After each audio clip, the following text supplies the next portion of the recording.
Evangelho de Jesus, conforme escreveu Mateus, capítulo de número 14, versículo de número 22 diz: E logo ordenou Jesus que os seus discípulos entrassem no barco e que fossem adiante dele para outra banda, enquanto despedia a multidão. Esse texto, ele mostra uma dinâmica de Jesus trabalhar diferente daquela que era comum. Veja, Jesus era persuasivo, inteligente, amoroso. Então, a palavra ordenar não era necessário com Jesus. Jesus não precisava ordenar, porque o pedido dele era uma ordem. Bons líderes não ordenam, eles pedem, porque o pedido deles se torna ordem pelo amor de quem segue a voz dessa liderança. Isso é normal.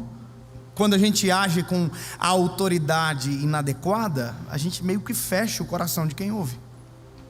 Então, quando Jesus ordena, Jesus não está dando opção deles dizerem: olha, não tem como ir depois, ou esperar o Senhor vir, talvez o Senhor despede a multidão, a gente fica junto. Como Jesus tinha acabado de fazer um milagre de multiplicar pães e peixes, então eles estão tudo meio esbabacados ainda com aquilo, estão tudo meio confuso. Como que sobra pão e peixe de 5 pães e 2 peixinhos? Então estão tudo assustados.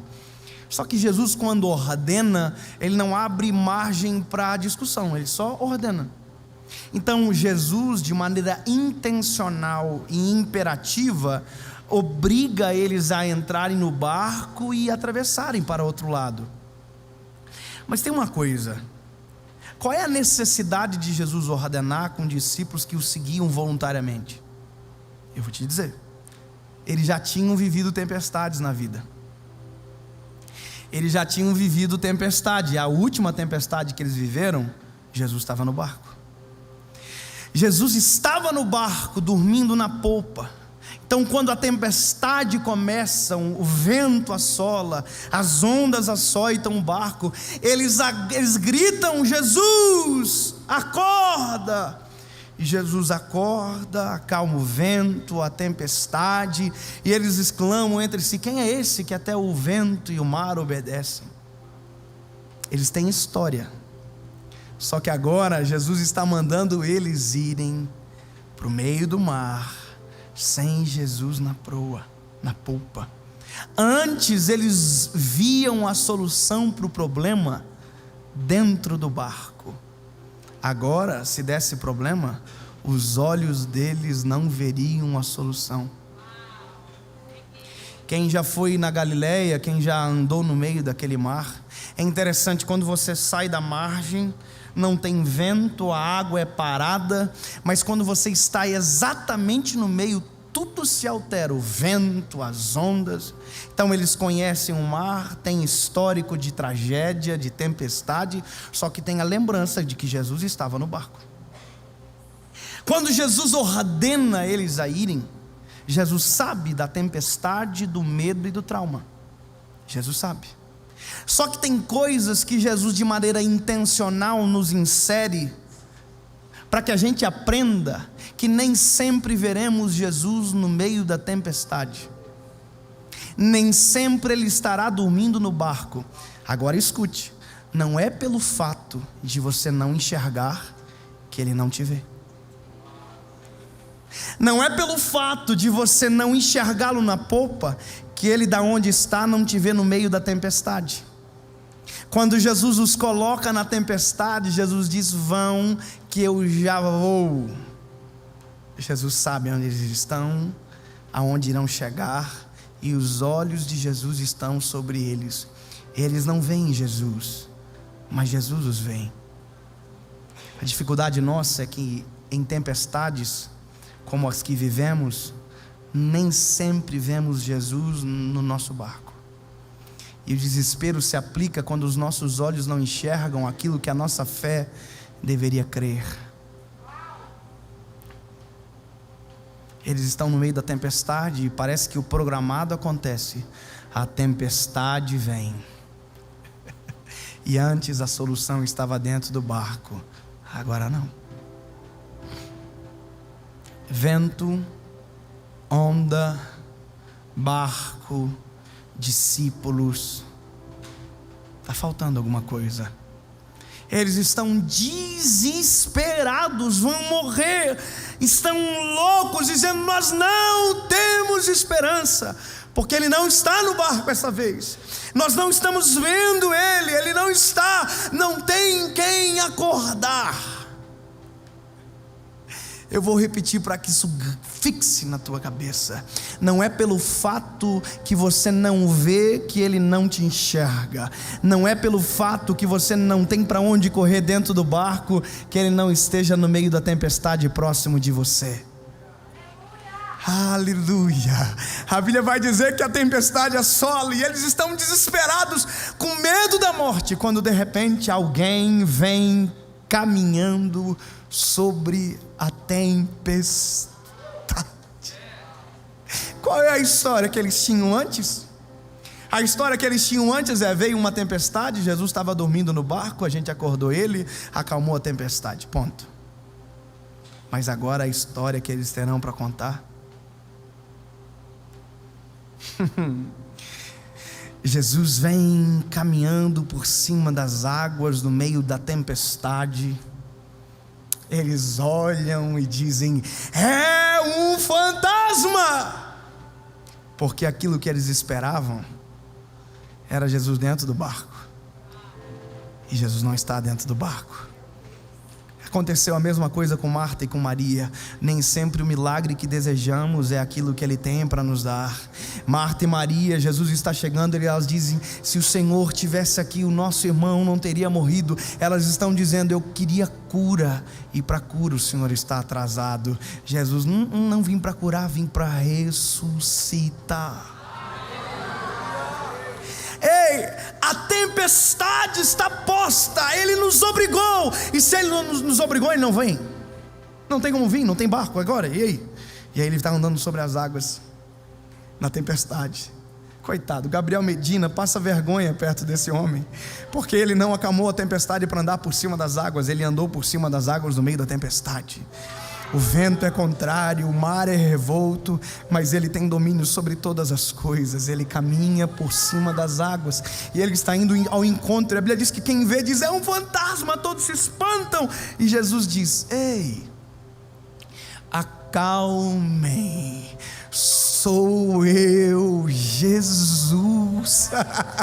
Ei, agora o socorro não estava dentro, o socorro veio de fora. O socorro não estava dentro, estava fora. Nem sempre o socorro está dentro da tua casa, às vezes o socorro virá de fora. Nem sempre o socorro estará dentro do seu quarto, às vezes ele virá do outro quarto, às vezes ele virá de fora. Ele vem de maneira inesperada, a gente não tem como prever. Mas deixa eu te dizer, o fato de você não enxergá-lo dentro do barco não significa que Ele não está vendo você no meio da tempestade.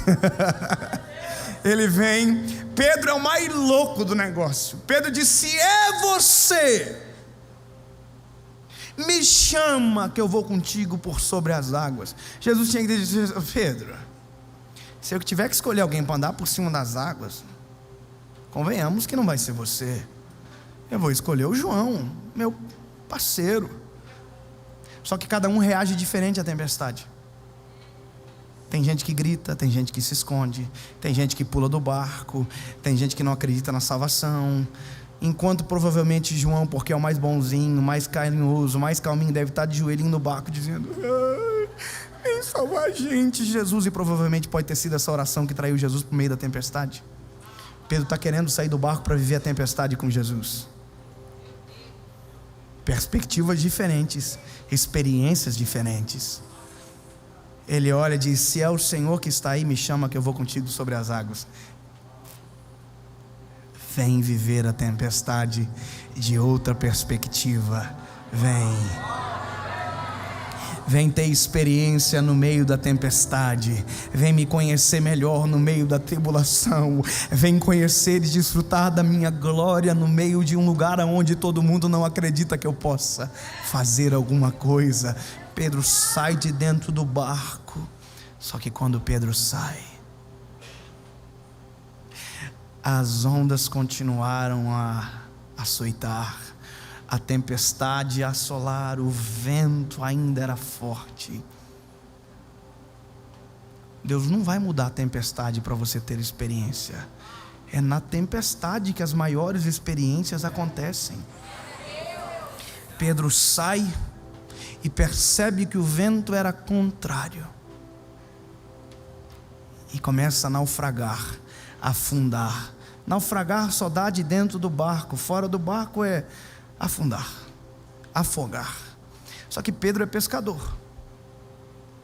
Qual pescador que não nada? Qual é o medo de Pedro?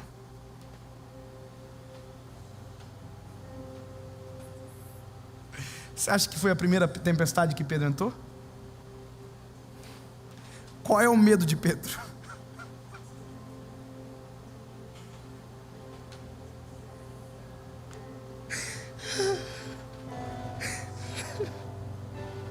Pedro já viveu inúmeras tempestades na vida dele, era pescador. Qual é o medo de Pedro? O vento ele já viveu, a tempestade ele já viveu. Qual é o medo dele? Perder Jesus de vista de novo. Ele começa a afundar dizendo: ei, tem misericórdia de mim, porque ele trava. Tem gente que trava quando Jesus não está, tem gente que trava quando Jesus chega. Ele trava. Já teve um sonho que algo ruim aconteceu e você não conseguiu correr? Já viu coisa horrível? A gente quer correr, mas que... Já teve um sonho que você quer gritar e não consegue gritar? Já viu? Entra um bandido na casa no sonho, aí você quer...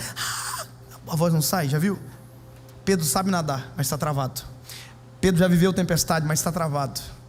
Eu me lembro quando eu era menino, uma vez estava uma pedra assim, e meu pai disse: fica em cima da pedra, David. Em outras palavras disse: se afogue, pode morrer, porque não vai dar nada. Para a gente que é criança, todo não vira assim, né? E aí meu pai: não, saia da pedra. Conclusão, caí da pedra e comecei a afogar e comecei a morrer. Sabe o que passou na minha cabeça naquela hora? Sabe o que? Nada. Desespero paralisa. Pedro está paralisado. O vento era forte. Se Jesus desaparecer, acabou com tudo. Será que ele não é um fantasma? E agora? Será que eu não estou vendo demais?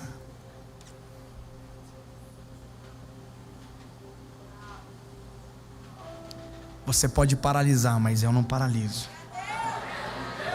Você pode travar, mas Ele não trava. Você pode não acreditar, mas Ele não deixa de ser quem é. Ele traz para cima da superfície. Não acalma o vento, não acalma a tempestade. Só muda Pedro em relação ao vento. Pedro é virado para o barco. O vento já não é mais contrário. O vento agora está na parte das costas. Jesus está no lado. Eles voltam para o barco. Pedro tem uma história, porque toda tempestade no final nos deixa uma história para contar.